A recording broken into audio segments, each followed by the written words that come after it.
savoir, le don du pouvoir. Qu'est-ce qu'il y a au-dessus? Le don du savoir. Comme Moïse, il a la bénédiction seigneuriale, la plus enviée, c'est-à-dire la prophétie, il est au-dessus de celui qui a le don de quoi? Du lavoir et du pouvoir. Parce que le don du lavoir, le don du pouvoir, tu vas te soumettre à celui qui a le don du savoir. C'est au-dessus. Donc Allah, il dit, nous, on suit pas bien le Coran. C'est-à-dire, on ne s'exprime pas comment le Coran s'exprime. Le Coran dit, qu'Aaron était du peuple de Moïse. Nous, on va dire non, l'imam était à l'époque du président Oufoui. C'est pas ça? Non, non, c'est le président qui était à l'époque était imam. Bon, comme celui qui a le don de la voix, on est influencé. Celui qui a le don du pouvoir, on est influencé. On dit non, c'était au temps de tel roi. Non, non, non, le roi était au temps de tel imam. C'est comme ça, hein? Ouais. Le Coran dit, Inna Aaron min qawmi Moussa.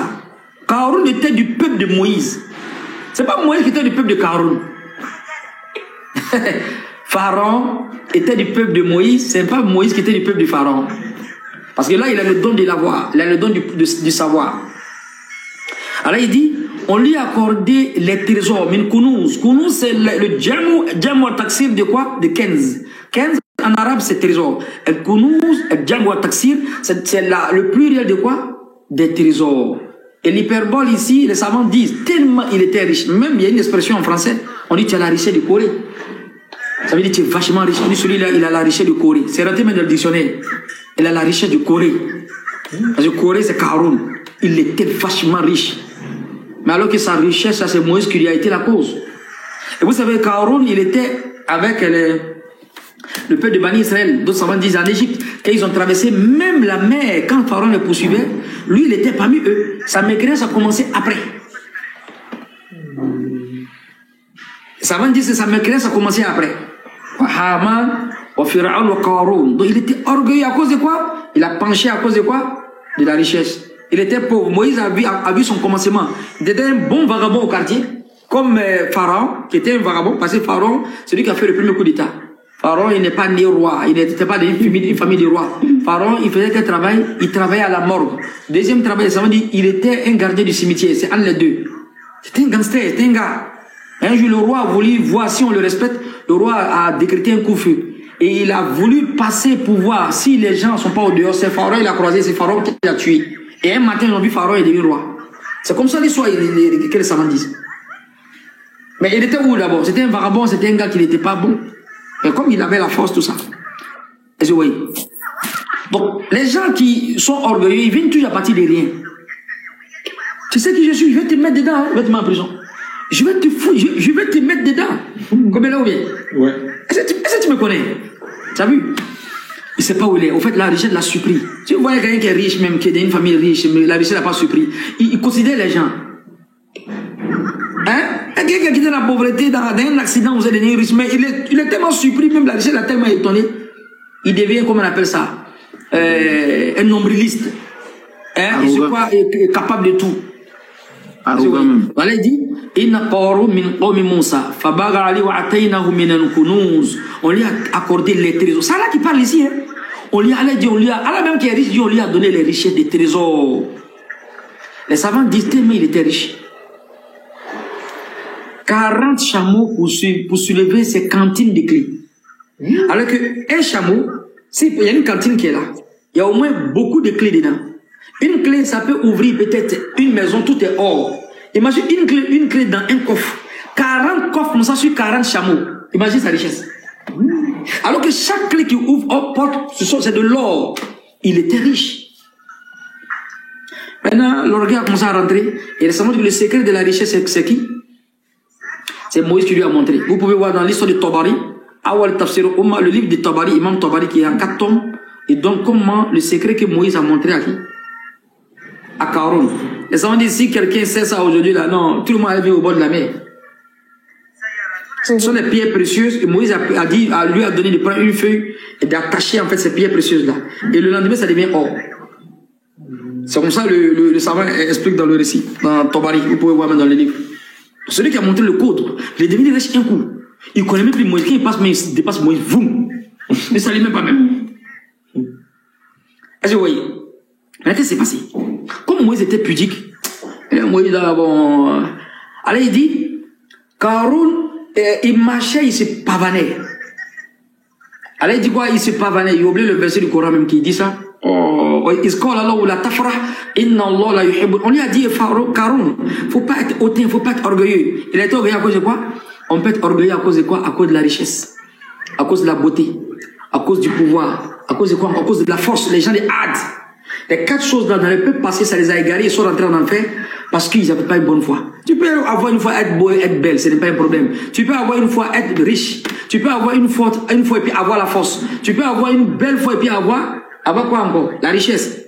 Mais quand tu n'as pas une grande foi, tu penses que c'est ta richesse, ta beauté, ta force, tu te rends un homme atypique, tu vas payer l'enfer moins cher. Et les autres peuples, ils ont été anéantis à cause de quoi? Les peuples à cause de leur force. Hein?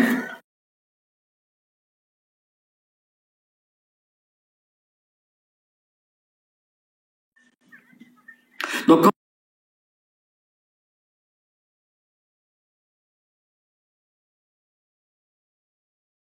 je te paye et je vais faire une assise solennelle et je vais inviter les gens une soir. Chez Moussa. Chez Moussa, au temps de Moïse. Maintenant, en tout cas, fais ça, prends ton temps seulement, je te paye et je vais organiser une fête. Si tu tombes enceinte, tu vas venir dire à tout le monde que c'est Moïse qui t'a enceinté. C'était comme ça, hein? Il veut finir Moïse même. Moïse, là, il parle pas, il a fini à lui. Quand il parle, il se parle, il dit Moïse, toi, Dieu t'a honoré avec la prophétie. Moi aussi, Dieu m'a honoré avec la richesse. Tape sa poitrine, et puis il passe. Il est devenu orgueilleux un coup. Il est devenu orgueilleux un coup, on ne sait pas où il est quitté. Karun. Moïse était calme toujours. Moïse n'a pas tué et réagi. La femme est partie prendre une grossesse. Elle est venue filer le doigt à Karun. Il dit, il n'y a pas de problème. Comme tu enseignes maintenant, c'est visible. Je vais organiser une fête. Moïse là-bas en train de prêcher, en train d'enseigner son peuple, en train de faire dawa. Il a fait une fête. Et il est venu, il a pris la parole, il dit, j'ai une esclave ici, j'ai une femme ici qui a quelque chose à dire. Une prostituée. Elle vient devant tout le monde maintenant. Elle veut dire, c'est Moïse qui m'a fait ça. Alors on connaît les prostituées, tout le monde la connaît au quartier. Au fait, il veut salir Moïse même. Wallah, il est frère. Elle est venue se placer. Tout le monde la regarde, elle parle pas. En même temps, elle a commencé à dire, contre son gré,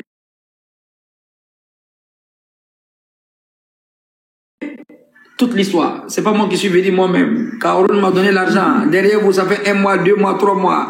Elle m'a dit d'aller forniquer, de prendre une grossesse et de venir dire à tout le monde que c'est Moïse qui m'a dit. Alors que Moïse n'a rien fait. Oh. Au fait, il a honni encore. Quand tu veux rabaisser quelqu'un qu'Allah a élevé, ça sera cause encore Allah va l'élever plus encore. Quand tu veux élever quelqu'un Dieu a rabaissé, ça sera tout encore Allah va rabaisser la personne. Karun s'est rabaissé encore. Il n'a même plus encore eu, n'est-ce pas, de dignité. Elle a filé le dos. Karun ne croit pas. La femme a dit quelque chose qu'elle n'a pas envie de dire. Mais qu'est-ce qui s'est passé qu'elle a dit? Elle a menti. Elle a commencé à mentir. Elle voulait mentir sur Moïse. C'était un plan qu'ils ont fait. Maintenant, quand elle a dit la vérité, oh, les gens ont su que Karun dit, ah, il n'aime pas Moïse. Allah a dit ça à Moïse là-bas. Tellement Moïse était fâché, qu'est-ce qu'elle a dit? Moïse, je te donne ce que tu veux. Tous tes doigts sont acceptés. Moïse était fâché. Vous savez ce que Moïse a dit? Allah, il faut l'anéantir. Où il laisse sa richesse, il n'a qu'à rentrer tout son argent. Karun, le sable a commencé à. Comment on appelle ça? Comment on appelle le mot là? Fondre, mouvoir bien, le mot là. Est-ce que tu vois? Il est en train de rentrer un peu, Moïse a fait sa doigt, il est en train de rentrer. Avec tout son argent, tout son pouvoir, il est en train de rentrer. Le don du savoir. Une grande force. Le gars est rentré. Il dit Moïse pardon. Moïse pardon. Il a dit 70 fois Moïse pardon. Moïse n'a pas accepté. Moïse dans le boule d'air. Vous savez ce que Dieu a dit à Moïse? Eh, Moïse, ton frère t'a dit pardon 70 fois, t'as pas. S'il avait dit Allah pardon une fois, j'allais le faire sortir. Moïse était fâché. Les savants disent que tellement il est en train de rentrer dans l'enfer. J'en donne 2 versions, mais c'est une hyperbole. Ils disent que les anges sont le tirer comme de la main, on tient un sachet. Le jour que son pied va descendre dans l'enfer, c'est le jour de la résurrection. C'est une hyperbole. D'autres disent, quand tu bouges ton oreille, il y a un bruit, mais il n'y a pas un bruit. Si, un petit bruit. Il y a un bruit, non? Mon frère Bouba, il y a un bruit quand tu bouges ton oreille. Le bruit que tu entends, vous, là, il dit, c'est le bruit de Karun. Actuellement, il est en train de descendre dans l'enfer, il n'a pas fini de descendre dans l'enfer. Pour dire que son châtiment est suivi seulement. Voici comment Karun a été anéanti. Qu'est-ce qu'il a fait?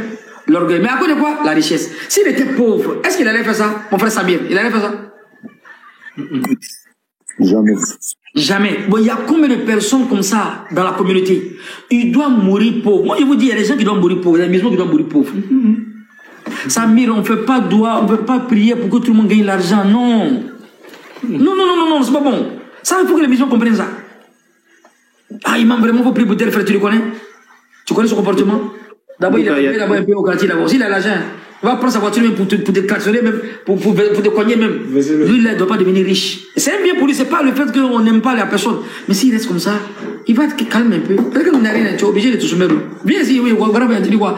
Mais si tu as rien, tu dis quoi? Toi, tu m'as bien regardé. Qu'est-ce qu'il fait qu'on dit dans les familles? Allahu Akbar. Le petit frère, il est en Amérique. Le grand frère, il parle, lui, non, le petit frère n'a pas parlé là-bas. Tant qu'il ne parle pas, on ne va pas faire quelque chose.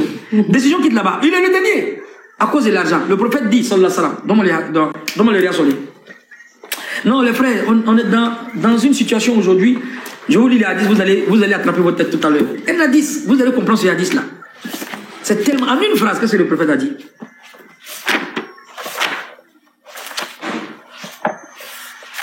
Hein?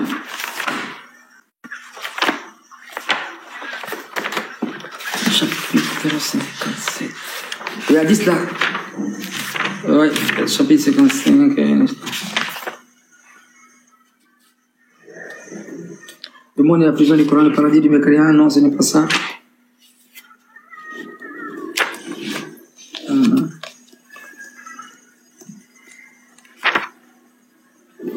Inna li kulli ummati fitna. Al fitnati ummati al mal. La tentation de mon peuple, c'est l'argent. Chaque communauté a une tentation. Et la tentation de la mienne sera quoi? L'argent. Sera quoi combien? Voilà, lis la partie. C'est ça, non? Oui, Ibn Ka'b, là.